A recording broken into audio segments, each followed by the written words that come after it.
আলোঘর প্রকাশনা নিবেদিত শিক্ষা সংস্কৃতি অনির্বাণ অনুষ্ঠান থেকে আপনাদের সবাইকে শুভেচ্ছা জানাচ্ছি। আমি ইকবাল খন্দকার।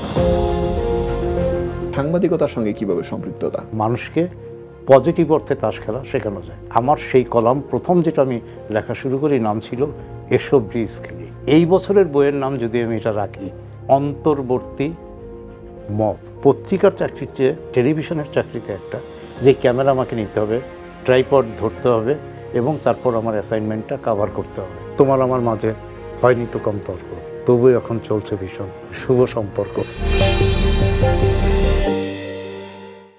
দর্শক, এই অনুষ্ঠানে আমরা কথা বলি আমাদের সমাজের বরেণ্য মানুষদের সঙ্গে, জানি তাদের ব্যক্তিজীবনের কথা, জানি তাদের কর্মজীবনের কথা। তারই ধারাবাহিকতায় আজ আমরা যার সঙ্গে কথা বলবো তিনি লেখক, অভিনেতা, তিনি সাংবাদিক, তিনি আহসান কবির। ভাইয়া কেমন আছেন? আমি সবসময় ভালো থাকি। ভালো থাকেন এবং সেই সব সময়ের মধ্যেই আমরা পড়ে গেছি, তার মানে আপনি এই মুহূর্তেও ভালো আছেন এবং ভালো যেহেতু আছেন আমরা কথা সামনে বাড়াতেই পারি। আমরা একটু শৈশব থেকে আসি। আপনার ছোটবেলাটা কেমন ছিল? সবার ছোটোবেলায় সম্ভবত স্মৃতিতে বা কল্পনাতে অনেক মজার থাকে। তো আমার মজার ছিল এই কারণে যে আমি একটা খোলামেলা জায়গায় বড় হয়েছি। যেহেতু আমার বাড়ি খুলনা, বাবা সে সময় কাজ করতেন খুলনা ক্রিসেন্ট জুট মিলের ভেতরে। এখনও আদমজির পরে ক্রিসেন্ট জুট মিল হচ্ছে সবচেয়ে বড় মিল এবং অনেক শ্রমিক, 10,000-এর বেশি পার্মানেন্ট শ্রমিক ওখানে ছিলেন। ভৈরব নদীর পাড়ে বিশাল বড় এলাকায়। তো আমরা যেমন খেলার মাঠ পেয়েছি, আমরা নদী পেয়েছি, আমরা গাছ অবারিত।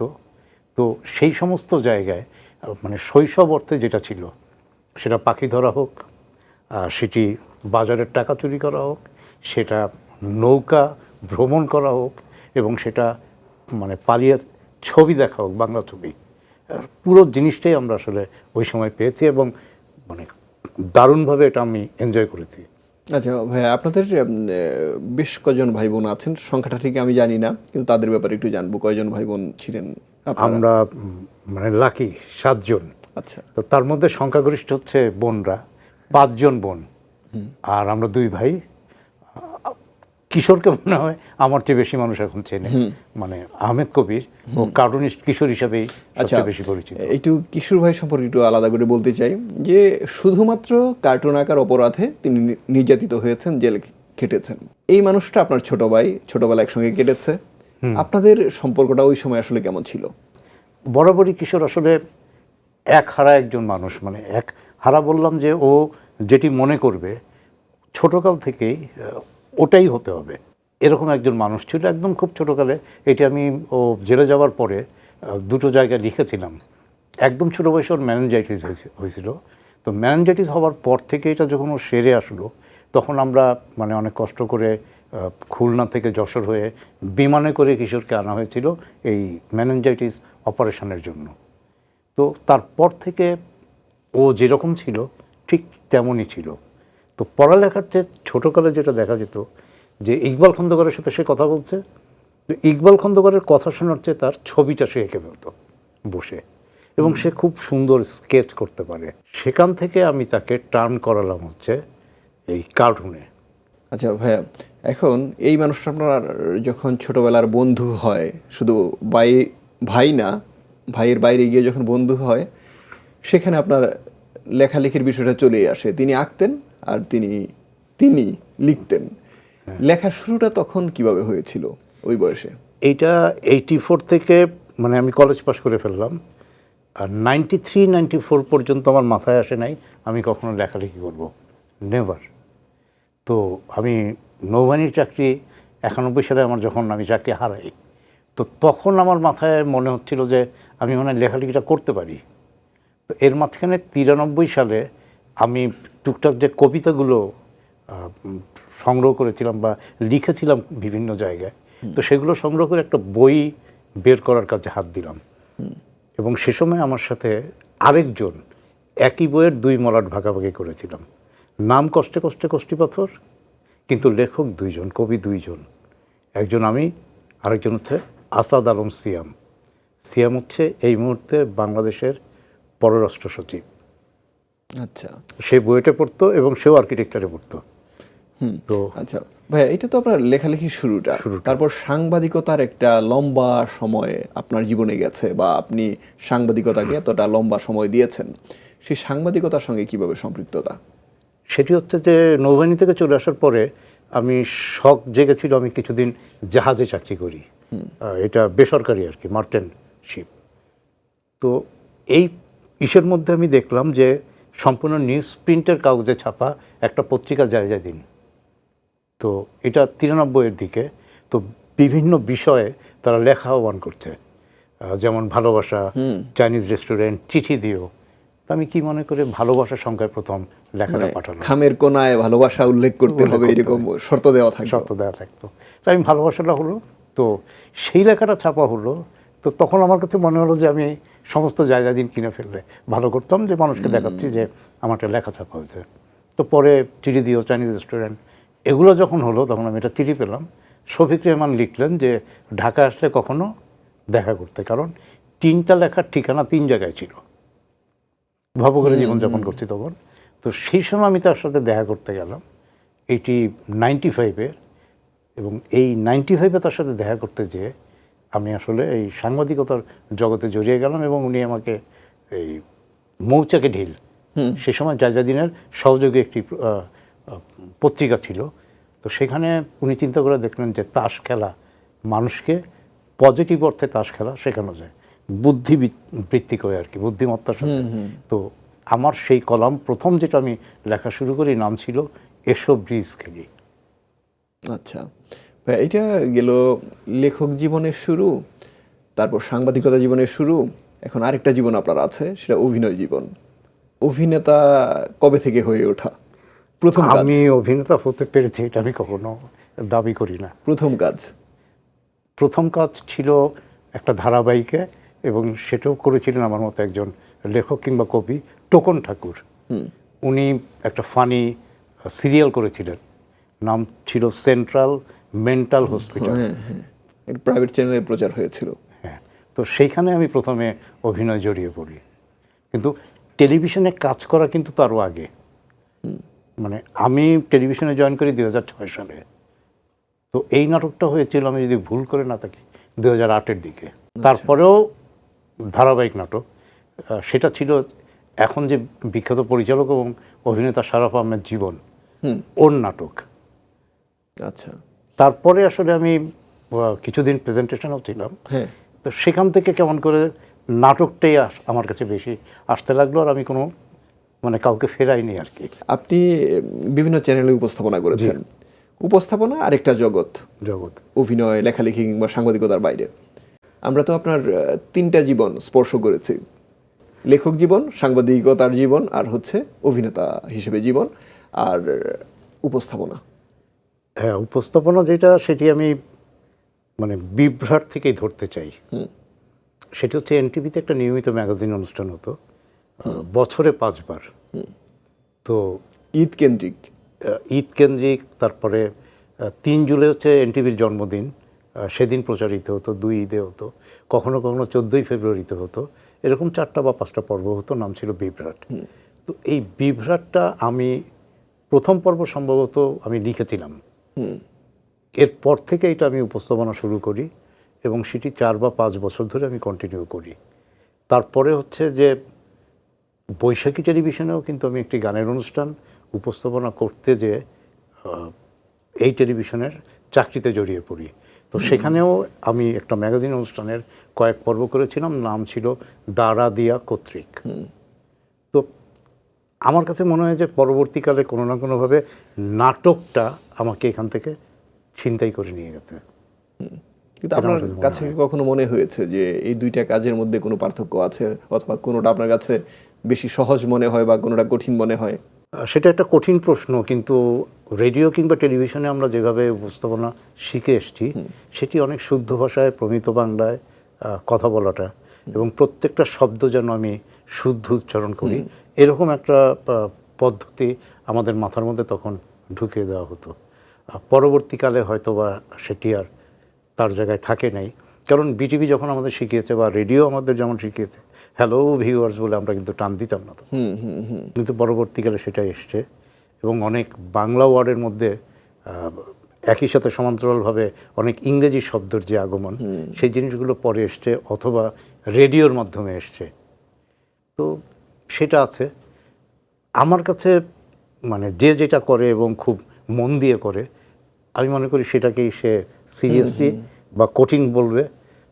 আমি মানে এনজয় করি কিনা সেটা হলো ব্যাপার। ভাই, আপনি পত্রিকায় সাংবাদিকতা করেছেন। পত্রিকার সাংবাদিকতার একটা সুবিধার দিক হচ্ছে সেখানে লেখালেখিটা চালু থাকে। তো আপনি এখন টেলিভিশনের সাংবাদিকতা করছেন বা টেলিভিশনের চাকরির সঙ্গে জড়িয়ে গেছেন, কিন্তু প্রতি বছর আপনার বই মেলায় বই আসে, সেটা কিভাবে সম্ভব হয়? ওই জায়গাটায় থেকে কিভাবে লেখালেখি চালিয়ে নেওয়া যায়? যেটা বলা শুরু করেছিলাম যে আমরা একটা অধ্যায় পার করে এসেছি। যেমন আমরা সাদা কালো টেলিভিশন দেখেছি, পরে রঙিন টেলিভিশন এসছে। আমরা মোবাইলেও কিন্তু সাদা কালো মনিটর দেখেছি, কম্পিউটারও তাই। আগে আমরা নিউজ প্রিন্টের শিটে লিখতাম, তো সেখান থেকে এখন সবাই মনে হয় কম্পিউটারে লেখে। কিন্তু পত্রিকার চাকরির চেয়ে টেলিভিশনের চাকরিতে একটা যে ক্যামেরা আমাকে নিতে হবে, ট্রাইপড ধরতে হবে এবং তারপর আমার অ্যাসাইনমেন্টটা কাভার করতে হবে, সেখানে সময় এবং শ্রম দুইটাই বেশি যায়। কিন্তু আমি যেটাই মনে করি, আমি প্রার্থনার মতো করে লিখি। আমি সকালেই উঠি আর্লি রাইজার, এবং আমি জীবনে তো একা, তো সুতরাং আমি মনে হয় সবার চেয়ে একটু বেশি সময় পাই। তো এই সময়টা আমি নষ্ট করি খুব কম, আমি এটা লেখালেখির পেছনে দিই। কিন্তু যেহেতু আপনি জীবনে একা বলে স্বীকার করেই ফেললেন, ক্যামেরার সামনে সাধারণত এই বিষয়গুলো আনতে চাই না, কিন্তু আনতে হবে। এই মানুষটা একেবারে এখন পর্যন্ত একা আছেন। কেন একা আছেন? একজন কবি কেন একা থাকেন? কারণ তার চারপাশে অনেকেই থাকেন যারা তার কবিতা পছন্দ করেন, তার জীবনে আসতে চান, কিন্তু এই কবি কেন একা আছেন? সেটা প্ল্যানাইজড কিনা আমি জানি না।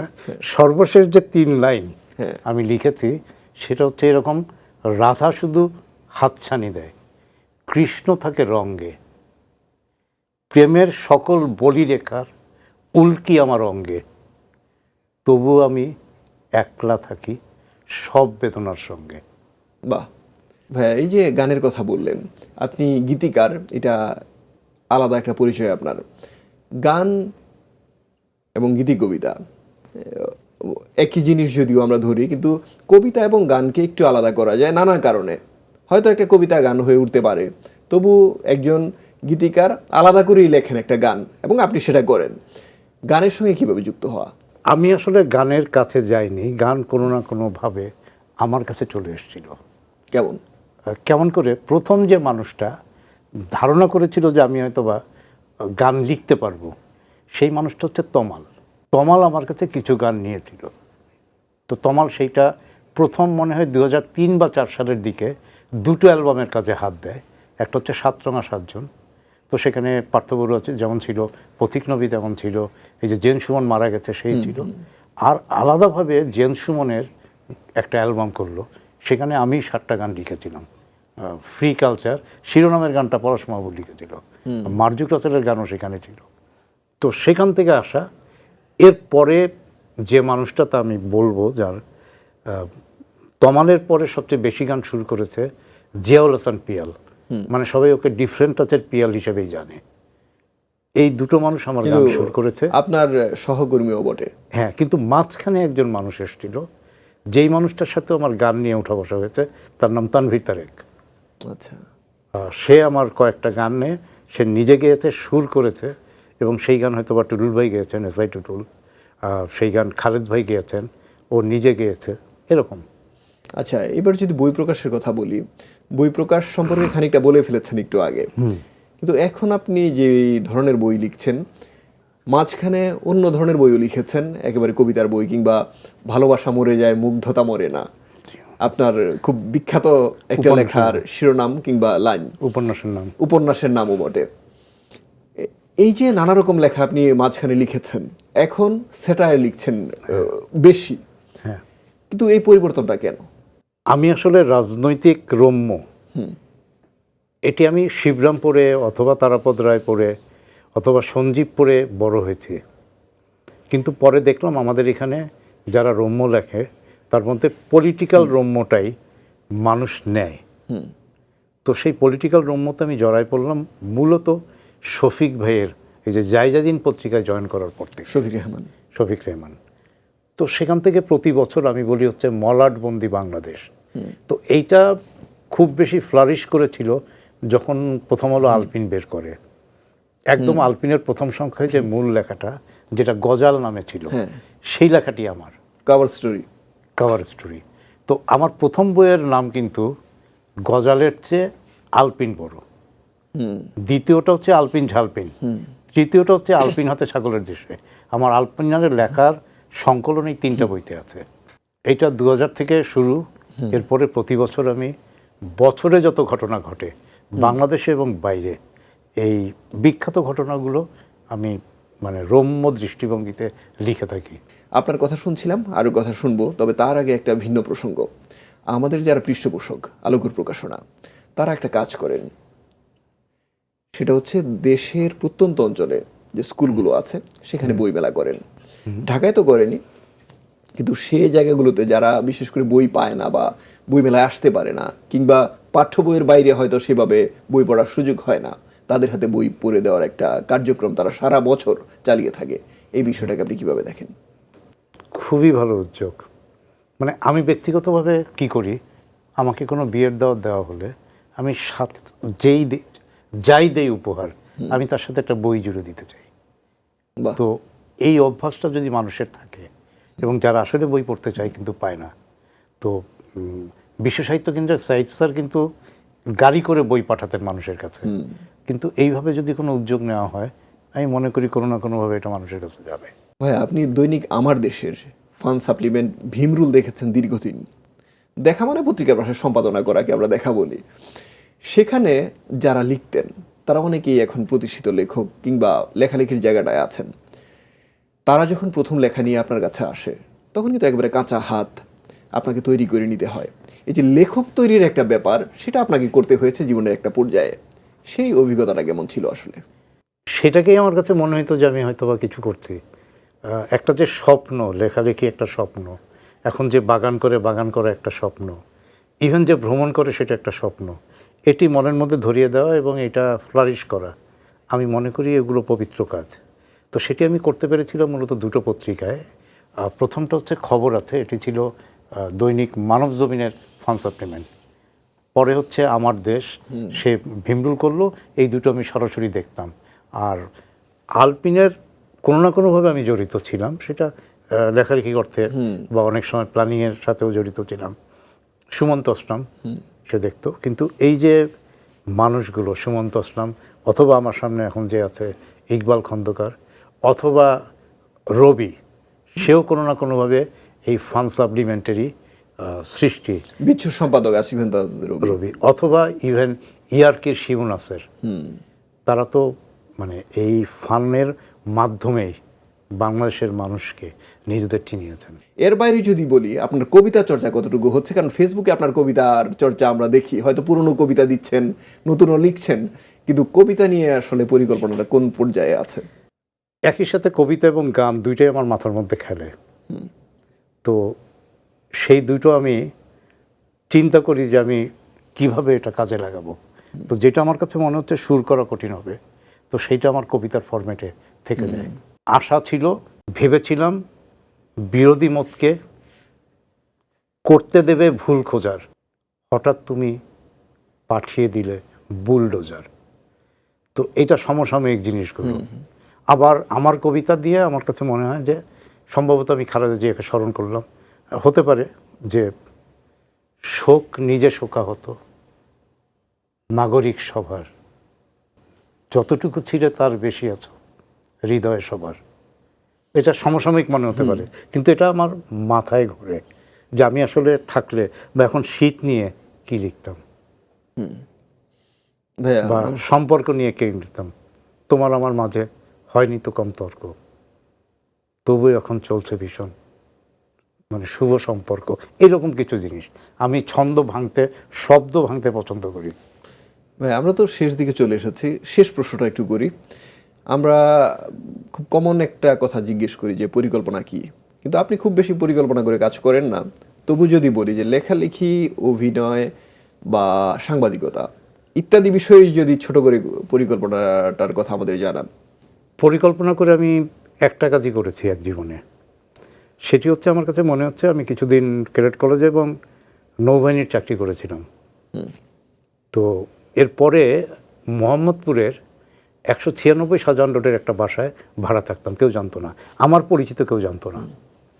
তো সে সময় আমি জানলাম যে এক ভদ্রলোক 15ই আগস্ট মিলাদ দেন। তাই আমি মনে করলাম এটা বঙ্গবন্ধু শেখ মুজিবকে নিয়ে কিনা। পরে উনি জানালেন যে না, ওই দিন কামানের গোলা লক্ষ্যভ্রষ্ট হয়ে 196 শাহজাহান রোডের এই দোতলা বাড়িতে পড়েছিল এবং 2জন মানুষ মারা গিয়েছিল। তার বাবা এখন ওটা স্মরণ করেন। এই মাথার মধ্যে আমার ঢুকলো, এইটা পরিকল্পনা আসলো এবং আমি 14ই আগস্ট, 15ই আগস্ট, 16ই আগস্ট এই 3 দিনের ঘটনা নিয়ে প্রায় 400 পাতার একটা বই লিখি প্রথম, অনেক বছর ধরে। তার নাম ছিল বাড়ি নম্বর 677। এরপরে আমি যে পরিকল্পনা করছি এবং এখন লিখছি সেটি হচ্ছে 7ই নভেম্বরের ঘটনা নিয়ে। সেটি এখন লেখা চলছে, কবে শেষ হবে আমি জানি না। আর ত্রয়ী উপন্যাস লিখব এবং লাস্টেরটা হবে 81 সালে জিয়াউর রহমান যে নিহত হয়েছিলেন সেই ঘটনা নিয়ে। লেখা শেষ হোক আমরা চাই, আর অনুষ্ঠানও কিন্তু শেষ হয়ে গেছে, আমরা বিদায় নিব। আপনার জন্য অনেক অনেক শুভকামনা, ভালো থাকবেন আপনি। ইকবাল খন্দকারকে অনেক শুভকামনা, শুভেচ্ছা, এবং গাজী টিভির সব দর্শক এবং যারা জড়িত ছিলেন বা পেছনে আছেন সবাইকে ধন্যবাদ জানাচ্ছি। দর্শক, এতক্ষণ আমরা কথা বলছিলাম অভিনেতা, লেখক এবং সাংবাদিক আহসান কবিরের সঙ্গে। তিনি বলছিলেন তার ব্যক্তিজীবনের কথা, কর্মজীবনের কথা। আশা করছি যারা এতক্ষণ আমাদের সঙ্গে ছিলেন তাদের ভালো লেগেছে। আমরা অনুষ্ঠানের শেষ পর্যায়ে চলে এসেছি, এখন বিদায় নিব অতিথিকে বই উপহার দেওয়ার মধ্য দিয়ে। দর্শক, এই অনুষ্ঠানটি প্রচার হয় প্রতি রবিবার রাত 8:30টায়, আর প্রচারিত পর্বগুলো দেখা যায় জিটিভির ইউটিউব চ্যানেলে। সবার জন্য শুভকামনা জানাচ্ছি আমি ইকবাল খন্দকার। আল্লাহ হাফেজ।